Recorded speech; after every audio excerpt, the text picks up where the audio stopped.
Qur'ani sura ya pili aya ya 65 na 66. Surat al-Baqara sura ya pili aya ya 65 na 66. Qur'ani sura ya pili aya ya 65 na 66 katika tafsiri ya Sheikh Abdul Saleh Al-Falsi aliyekuwa kadhi mkuu pale Kenya pamoja na Zanzibar. Msomaji karibu. Inasema, ndiyo, na kwa yakini mmekwisha kujua. Mmekwisha kujua jambo gani? Habari za wale walioasi miongoni mwenu. Mmekwisha kujua habari za wale walioasi miongoni mwenu katika kufanyaje? Katika amri ya kuheshimu Jumamosi. Katika amri ya kuheshimu siku gani? Jumamosi. Basi tukawaambia kuweni manyani wadhalilifu. Wale waliovunja taadhima ya siku ya Jumamosi tuliwaambia kuweni manyani wadhalilifu. 66. Kwa hiyo tukaifanya adhabu hiyo. Sasa adhabu hiyo tukaifanya iwe jambo gani? Kuwa onyo kwa wale waliokuwa katika zama zao. Katika zama zile waliambiwa manyani ili wawe ni taarifa ikiwa ni laana kwao, halafu na waliokuja nyuma yao, na wale waliofuata baada yao. Na tukaifanya ni mawaidha kwa wamchao Mwenyezi Mungu. Na tukaifanya kuwa nini? Mawaidha. Ni mawaidha kweli? Na tukaifanya kuwa mawaidha kwa wamchao nani? Kwa wamchao nani, msomaji? Mwenyezi Mungu. Yani anasema mmekwisha kujua habari za wale walioasi miongoni mwenu katika amri ya kuheshimu Jumamosi, tukawaambia kuweni manyani wadhalilifu. Halafu aya 66 akasema, kwa hiyo tukaifanya adhabu hiyo kuwa adhabu kwa wale waliokuwa katika zama hizo moja, na wale waliokuja baada ya hao watu. Halafu akasema tukaifanya kuwa mauidha kwa wamchao nani?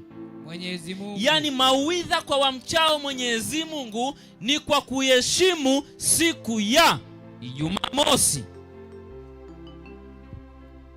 Qur'ani sura ya pili aya 65 na 66 katika tafsiri ya Muhammad ibn Faisal al-Qasim. Sikiliza yeye alivyotafsiri.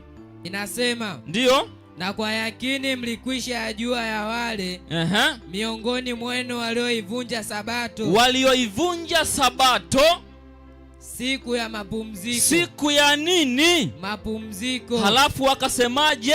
Jumamosi. Jumamosi.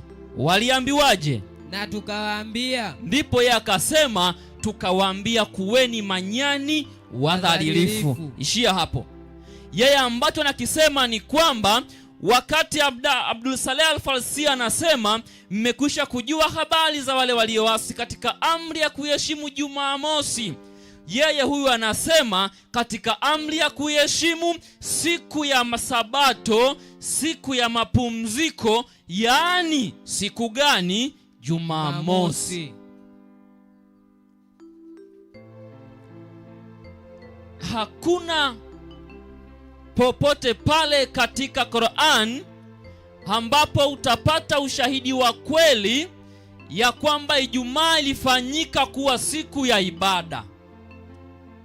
Na ukitaka ulifahamu hili, nenda kwenye vyanzo vyote vya teolojia ya dini, hautakuta ukweli ya kwamba wapi pamethibitika Ijumaa inafaa kuwa siku ya ibada. Badala yake nitakwambia ilikuwaje kuwaje mpaka leo watu wanafanya ibada siku ya Jumapili, wengine siku ya Ijumaa, wengine siku ya Jumatano. Sikiliza vizuri. Sura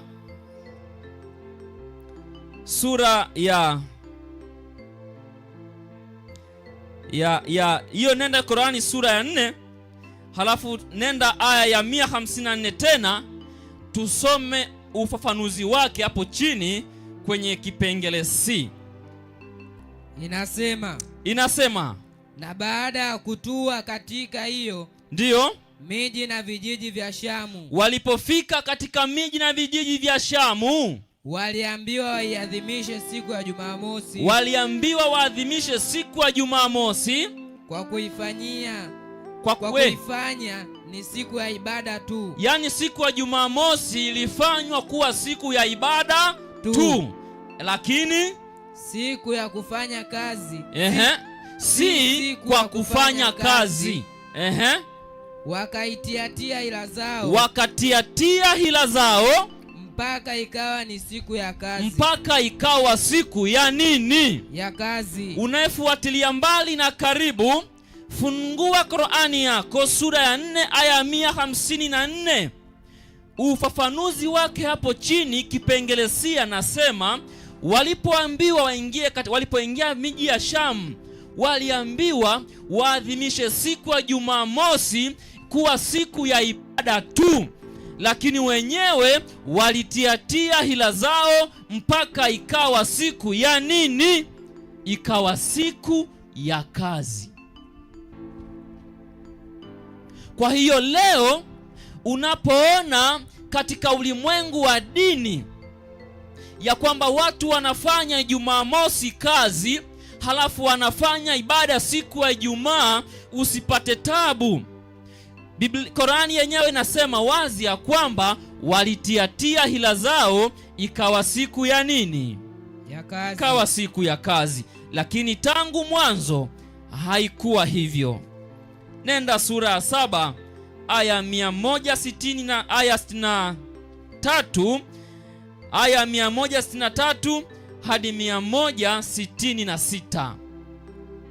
Qur'ani sura ya 7 aya 163 hadi 166 inasema, waulizeni habari za mji ambao ulikuwa kando ya bahari. Kuna mji uliokuwa kando ya bahari.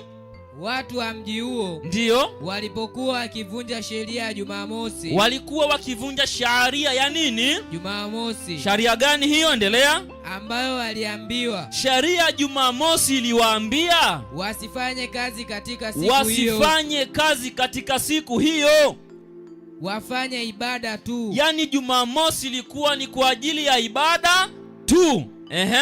Na kazi yao ilikuwa uvuvi. Lakini watu hawa kazi yao ilikuwa ni uvuvi. Samaki wao walipoajia juu siku za Jumamosi zao. Sasa Jumamosi wakiwa wamekaa kwa ajili ya ibada na kazi yao ikiwa ni uvuvi, Jumamosi ndio samaki walikuwa wanakuja juu tu wanaogelea hapo kwenye bahari. Na siku isiyokuwa Jumamosi, lakini siku nyingine za kufanya kazi hawakuwa wakiwajia hivyo. Samaki walikuwa hawaji hivyo. Basi namna hivyo tuliwatia mtihani kwa sababu ya kuasi kwao. Yaani kumbe Mwenyezi Mungu alikuwa amewatia katika mtihani ya kwamba ninyi watu, sharia Jumamosi hairuhusiwi kufanya kazi, lakini kwa sababu kazi yao ilikuwa ni ya uvuvi, walipoingizwa katika mtego, wakaona kwa sababu samaki wanakuwepo siku ya Jumamosi, wakaacha kufanya ibada na wakaanza kwenda kuvua samaki siku ya Jumamosi, jambo ambalo halikuwa ni sharia, maana sharia Jumamosi ilikuwa ni kufanya ibada. Endelea. Na wakumbushe wakati baadhi ya watu katika wao waliposema. Sasa baadhi ya watu wakawa nawaambia, ninyi mnavunja Jumamosi. Kuwaonya walioivunja heshima ya Jumamosi. Walivunja heshima ya Jumamosi kwa kuvua, kwa sababu walikuwa wanavua samaki, na hali ya kuwa wamekatazwa. Na hali ya kwamba wamefanywaje? Wamekatazwa. Waliposema. Sasa wale watu wakawa nasema, pana faida gani kuwaonya watu ambao Mwenyezi Mungu atawaua au atawaadhibu kwa adhabu kali papa hapa? Yaani ninyi mnawaonya watu ambao Mwenyezi Mungu ameshawaonya akasema mkivunja sharia Jumamosi mtaadhibiwa. Sasa ninyi watu, kwa nini mnarudia tena kuwaambia vile ambavyo Mwenyezi Mungu amekwisha kuwaambia? Wakasema. Sasa hawa wanaonya wakasema, tupate kuwa na udhuru. Tupate kuwa na nini? Na udhuru. Tupate kuwa na nini? Udhuru. Mbele ya Mola wenu. Mbele za Mola wenu. kuwa tumeonya, kwamba tumewaambia Jumamosi ni siku ya ibada, sio siku ya kufanya kazi. Si tunawaambia ili tuwe na udhuru kwamba tuliwaambia, lakini ninyi mkaendelea kufanya hayo.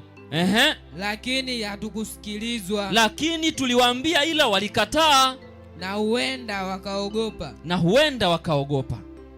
Ninashuhudia mbele zenu na mbele za mbingu ya kwamba kama kuna mtu yeyote atakayekuja na aya katika Qur'ani itakayothibitisha kwamba siku ya Ijumaa ni siku ya ibada, kuna zawadi.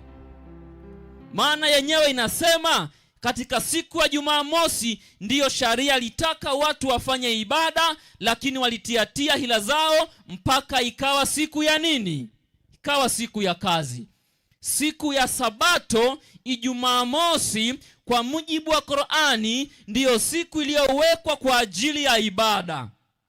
Ninasema hili mbele zako na kila mtu asikie, na kama unaweza fuatilia ukweli huu.